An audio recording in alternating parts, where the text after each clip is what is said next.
If you're an active person, if you ski, hike, run, climb, you've probably had an injury, and likely not just once.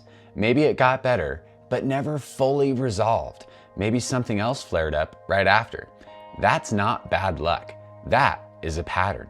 And if you don't interrupt that pattern with intention, your body will just keep compensating, shifting stress from one area to the next until something gives again. That is what we call the cumulative injury cycle. And understanding it might be the single biggest shift in how you recover, train, and stay active for the long haul. Welcome back to Outdoor Adventure Training. My name is Mikey Bell, certified personal trainer, professional mountain guide, and founder of OAT. We've helped hundreds of skiers, backpackers, trail runners, mountaineers, and hikers break through their barriers and build strength that lasts by truly understanding human movement patterns and what causes chronic pain. So today, I'm going to be walking you through a tool that we use in every training program and with every client, the cumulative injury cycle, and ultimately how to break the cycle so you can reach your full potential. For this video, we're going to be following along with this awesome PDF that is available on our website. There's a link in the description below so you can download it and review this on your own time. We're going to dive in depth into each phase of the cumulative injury cycle, but just a brief overview of how this works. We start at step 1 with tissue trauma. This can be chronic or acute injury. After that initial trauma, our body's natural response is inflammation, which inflammation in and of itself is not a bad thing. It's actually a healing mechanism for our body and can ultimately result in muscle spasm, muscles tightened, and most people can resonate with this a few days after injury or even just overuse. Those muscles can feel extremely tight.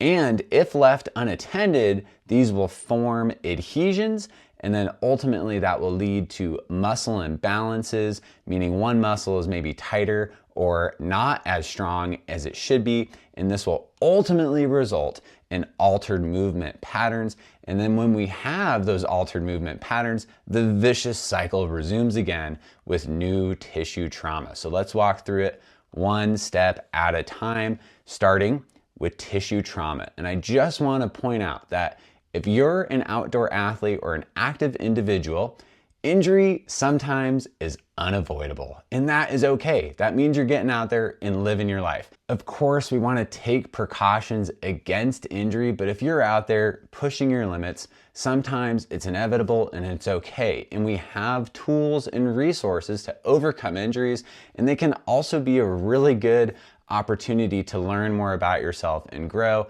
Having gone through many injuries in my career, I can say this with full confidence that every injury I've ever had has made me a stronger athlete in the long run. Here we have a few really common examples of tissue trauma: a high-speed fall or crash, a rolled ankle, maybe even overuse from a sudden spike in your training load, or simply just insufficient recovery tools in between training sessions. And that cumulative load can absolutely result in chronic injury. So tissue trauma can be acute or chronic. And here is a place that we can start to interrupt the cycle, but we need to let the body do what it's meant to do. And really these first 3 phases that we're going to talk about, somewhat out of our control because, as I mentioned, sometimes injury is inevitable. But this is where we can take precautionary steps to avoid the injury, especially with the chronic side of things. Don't overdo it. Don't do too much too fast, which is why we used a periodized approach in every single one of our training programs, so it's progressive and we're slowly increasing the demand over time. The most common place where people go wrong here is increasing running load too quickly or hiking too many miles too quick, and then we get things like plantar fasciitis, Achilles tendonitis, and the list goes on. And of course, make good, sound, safe decisions, ski within your wheelhouse, only do things that you feel confident in doing. So after tissue trauma, like I mentioned, our body's natural response is inflammation, and this is a good thing. This is blood going to that region to deliver oxygen and nutrients for healing. That said, there are things that we can do to help the inflammation process, and this is where we can utilize rice. Everyone has heard of rice. rest, ice, compress, elevation. But major caveat here, we only want to interrupt this inflammation cycle during the first 24 to 48 hours after that acute injury. Icing beyond that window is just going to slow things down. Now, I'm not saying you shouldn't ever ice or that an ice bath or a cold plunge isn't beneficial. It has a whole different host of benefits. But when that injury is acute, we should not be icing every single day for weeks on end. It's restricting blood flow and it's ultimately not going to enhance our tissue quality, which is what we're all about. So this is where we want to avoid any aggressive tactics. So you got to think with that first injury, the first 2 or 3 days, we're taking it easy, letting the body run its natural course.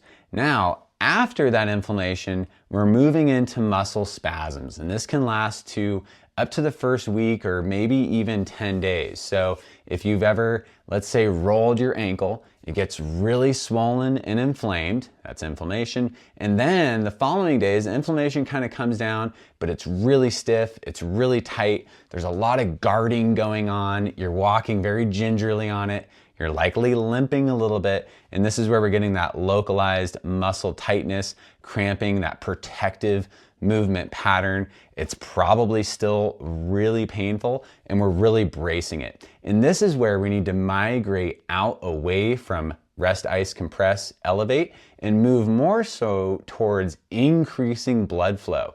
So this is where we can start transitioning to a heat pack, maybe some really light myofascial work on a foam roller or a lacrosse ball. We're not getting deep with trigger point release or deep tissue massage. We're just slowly starting to reintegrate into movement, light stretching, and maybe even some loading of that tissue to re-engage that neuromuscular control. And that's something we're going to be talking more about as we transition into the next phases of the cycle. Now, I breezed through those first 3 pretty quickly because that's the chronological flow that's most likely going to happen with just about every injury. This side of the cycle, however, the next 3, is where we have the most control to break this cycle.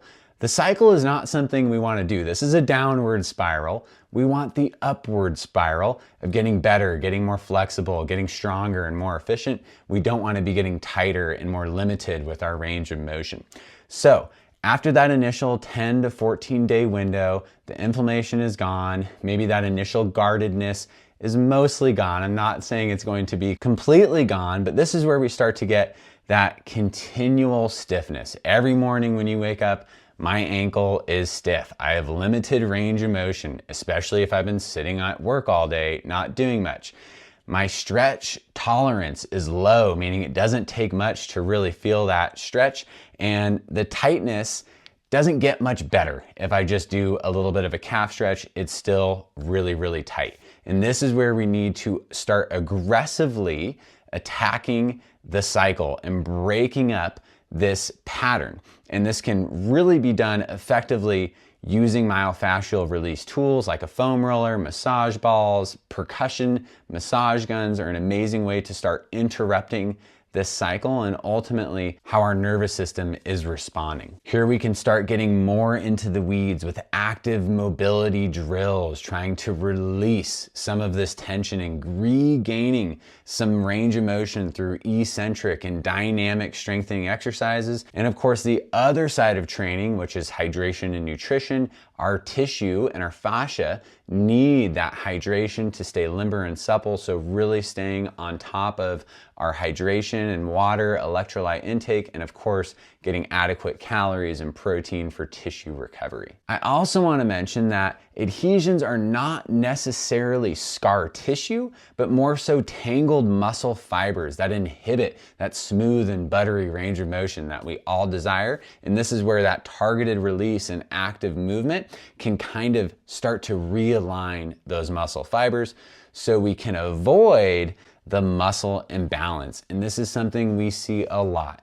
Everybody myself included, likely has some degree of muscular imbalance. Muscle imbalances, simply put, are just a result of overactive and underactive muscles. One of my favorite examples is looking at the hip flexors in the gluteal posterior chain complex. When your hip flexors get overactive from too much sitting or repetitive use, we find that the antagonist muscle, which in this case would be the gluteal muscles, are underactive, meaning our brain is not activating those muscle groups and inhibiting our range of motion. Now, this is just one example. We can apply this to any region of the body. It could be overactive pectoral muscles and underactive upper back muscles. We can see overactive gastrocnemius and soleus in the calves and underactive anterior tibialis through the shins. And hopefully you're starting to see that it's a synergistic approach and we're not just looking at one muscle in isolation.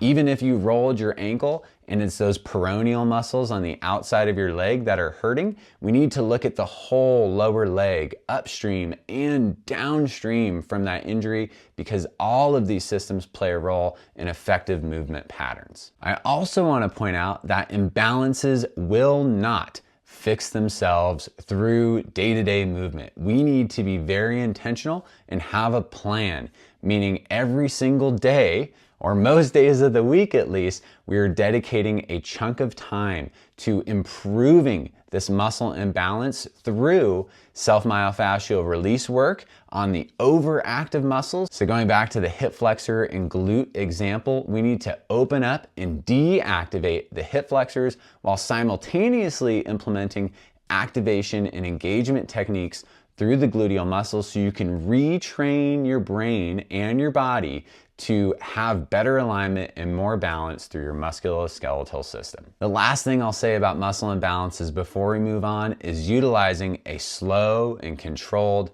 high quality repetition tempo. This doesn't mean we're just haphazardly moving through reps as quickly as we can to check a box and get them done. It's all about that mind-body neuromuscular connection, meaning we really need to think. If you've watched any of our stability workouts on our YouTube channel or in our stabilization phases in every single one of our programs, I preach a 4-1-2 tempo, which is 4 seconds on the way down, the eccentric phase, a 1 second isometric hold, and then a 2 second concentric contraction on the way up. And this slow, controlled tempo really starts to train the brain to refire maybe some underactive muscle groups. The real problem with a muscle imbalance is it will inevitably lead to altered movement patterns. And altered movement patterns are the #1 way to set yourself up for more tissue trauma and, as a result, re-entering the cumulative injury cycle all over again. Unfortunately, overcoming altered movement patterns is not necessarily an easy thing to do. That said, there's a lot of tools in the toolbox that we can throw in phase 6 of the cumulative injury cycle to slowly overcome and change these patterns over time. They might not happen overnight, but we really need to start from the ground up with the basics. Fundamental movement patterns, really intentional with sound biomechanics. And this is where using video feedback and having a coach can go a long way to identify where those faulty movement patterns are. This might be your knees collapsing in a squat assessment or something as simple as your heels lifting up in a squat. And these are all things that we talk about in all of our training programs and go very in depth with on our custom training program where we always perform our custom movement assessments. This is where we can still be working on those slow, controlled repetitions and ultimately implement strategies and methods to break the chain at this phase of the cycle. The signs and symptoms in this phase might not be as recognizable to someone who isn't well versed, which is why having a coach to assess if you're moving properly is a really good idea, but it can be subtle shifts in your walking, running, squatting, step up mechanics, over-reliance on one leg over the other, maybe a perceived lack of power or even confidence in a particular limb or range of motion. Pain and discomfort can definitely wrap around this entire phase as well. And ultimately, difficulty returning to pre-injury form, meaning where you were before this initial injury happened, And so much of this is caused by our neuromuscular system. And I want to mention that for breaking the chain, again, phases 4 through 6 is where we have the most control to implement interventions, because it's all about that neuromuscular connection, and we need to rewire those patterns so we can move effectively so you can have longevity in your outdoor career. Now, of course, how to break the chain of the cumulative injury cycle varies significantly from person to person, injury to injury, the resources you have access to, and ultimately the time and energy you are willing to put in to overcome these challenges. And here we have a list of tools and methodologies that we utilize in our training programs and recommend to our training clients to break the chain or stop the cycle before it even begins. Of course, we have soft tissue myofascial release. These are amazing interventions because they're low cost. You can do them on your own at your own time with minimal tools, foam rollers, lacrosse balls, percussion, massage guns, voodoo floss. I'm a big fan of this. I'm gonna do a whole video on voodoo floss and some strategies on how to utilize that. Cupping, gua sha, manual therapy, just using your hands to massage your muscle, or better yet, somebody else's hands, and a sports massage. Neuromuscular reset and repatterning. These are things that maybe aren't quite as mainstream, but can go a long way to interrupting that neuromuscular connection. I'm a big fan of acupuncture. I go regularly. With or without electric stim can go a long way to interrupting the pattern of your nervous system holding on and still guarding some of those old injuries. Even using tools like isometric loading, resistance bands, even weights to get reciprocal inhibition going, which is activating one muscle and thereby releasing another. Controlled tempo training, which I've already talked about, utilizing that slow, high quality rep tempo, breath work, visualization, meditation, all of these things can play a role in a holistic approach to breaking the cumulative injury cycle. The number one thing I think to break this cycle is to get some video feedback, get some eyes on from a professional. Now, I know this is a very involved topic and I appreciate you tagging along for this journey. Feel free to leave a comment, ask me questions, book a consultation below. I would love to chat with you about your individual goals and needs and how we can support you in getting there. Just remember that if you have been dealing with chronic injury or the same injury keeps happening, there's a good chance you're trapped in this cumulative injury cycle and you are definitely not alone. It is very common for most outdoor athletes to not just endure that initial injury, but to have it keep creeping up and coming back. And we want to stop that cycle. We want to get you back out to your favorite sport so you can enjoy your life and get the most out of every minute of every day. Once again, thank you so much for joining us today. Hopefully you found this informative, and we'll see you next time at OAT.